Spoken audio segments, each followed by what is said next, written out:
មួយថ្ងៃ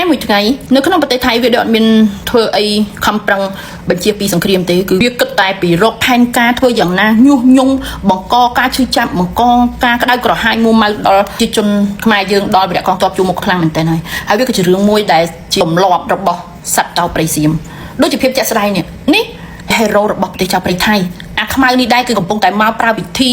ស្អីគេណាដាក់បដាសាមកខ្មែរយើងចាចោលដាក់បដាសាម្ចាស់ផ្ទះហើយមិនចាំបាច់ខ្វល់ទេបងប្អូនអរគ្នាអានេះគឺជាគ្នារបស់អាកាន់ចំកម្លាំងសិតតែពួកលំដាប់ហេរ៉ូប្រចាំប្រទេសថៃណាបងប្អូន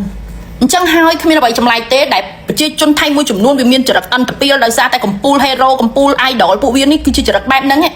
មួយមកដូចជាពួកទៅងើពីជក់ថ្នាំណាបែកកឆារវើរវាយមកហើយទៅសិតតែដៃម៉ៃអាយដ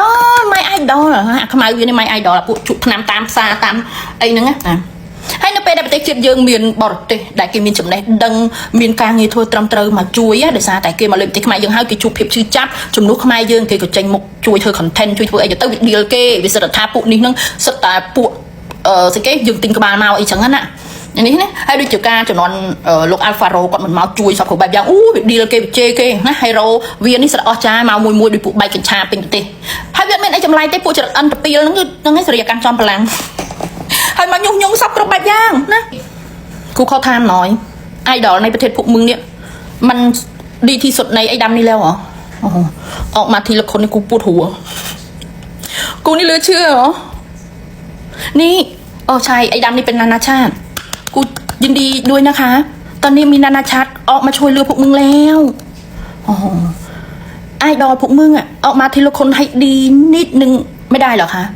ใช่อันนี้มันเป็นพวกไอ้การจอมพลังดีไซน์มันก็อันตรพานเหมือนกันนะไม่แปลกหรอกเนาะไอ้สันดานโจนะมันก็มีพักพวก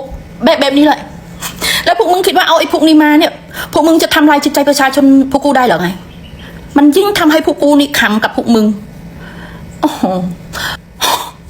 พวกมึงไม่อายประเทศกูบ้างหรือไงพวกมึงดูดินานาชาติออกมาทีละคนเนี่ย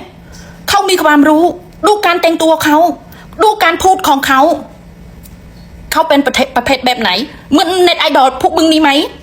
กูนี่เลยเชื่อพวกมึงกูขอบอกแค่นี้เวลาพวกมึงยิงโชว์ความอันตรพานแบบนี้ทั่วโลกเขามองมาประเทศพวกมึงเนี่ยมันยิงอับอายมึงเข้าใจไหม มันไม่มีอะไรที่จะมาให้พวกกูเดือดร้อนหรอกมันยิงให้พวกกูเนี่ยสัมเพศพวกมึงมากสมเพศเรื่องอะไรไหมนี่เหรอประเทศที่อวดว่ามีความรู้เยอะเน็ตไอดอลพวกมีความรู้เยอะแบบนี้เหรอคะ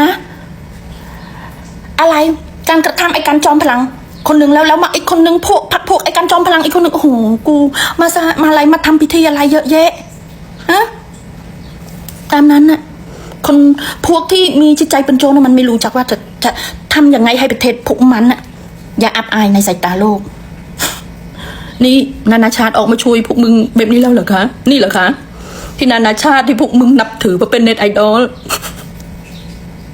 เวลานานาชาติ